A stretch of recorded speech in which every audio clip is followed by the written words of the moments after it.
Գյուղատնտեսությունը երկրի տնտեսության առանցքային ոլորտներից մեկն է, որը գործարար Հարություն Համոյանը արդիականացնում է արտադրությունը Ախալքալաքում, նաև ինչու ոչ ամբողջ Վրաստանում հեղուկ-հանքային պարարտանյութեր արտադրելու համար։ Նոր ուղղությամբ գյուղատնտեսության մեջ նա որոշեց սկսել հեղուկ-հանքային պարարտանյութերի արտադրությունը։ Տեղական գյուղմթերք արտադրողների հետ զրուցելուց հետո գործարարի մտքով, որ կա բարձրորակ եւ արդյունավետ պարարտանյութերի պահանջարկ, սա քայլ է տարածաշրջանի ողջ գյուղատնտեսության արդիականացման ուղղությամբ եւ թույլ է տալիս նրանց ավելի բարձր բերք ապահովել ինչպես որակի, այնպես էլ քանակի առումով։ Այստեղ Ռուսաստանի Դաշնությունից ժամանած կազմակերպության ներկայացուցիչ Պավել Վիլնետը ներկայացրեց հեղուկ-հանքային պարարտանյութերի կարևորության եւ օգտագործման գործունեությունը, թե ինչքանով է կարևոր եւ օգտակար հողագործության համար եւ նպատակն է հեշտացնել աշխատանքային գործընթացը։ Это производство, оно создано для того, чтобы делать жидкие минеральные удобрения.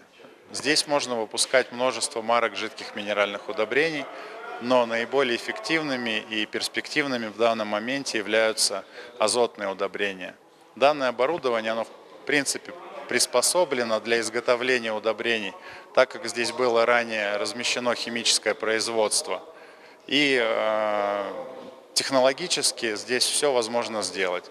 На этом оборудовании можно получить качественные продукты.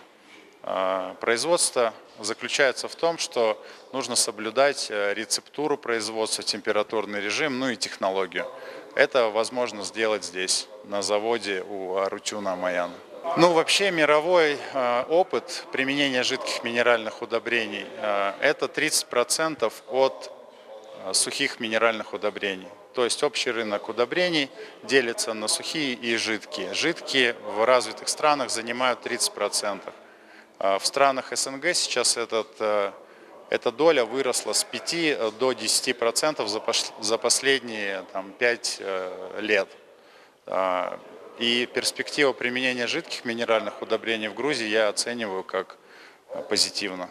Ну, то есть этот рынок будет расти в любом случае, независимо от погоды, от природы. Просто люди видят, насколько эффективны жидкие удобрения и применяют их. В данный момент мы получили опытные партии продукта для того, чтобы заложить опыты с местными фермерами. Мы составили рекомендации, подобрали оптимальные составы для удобрений. Оптимальные составы включают в себя серу, так как сера наиболее эффективна для картофеля, который в основном возделывается в Ахалкалаке. И сейчас готово 2 тонны удобрений. Примерно ими можно обработать около 20 гектар. Так что мы призываем местных фермеров проводить опыты и использовать удобрения.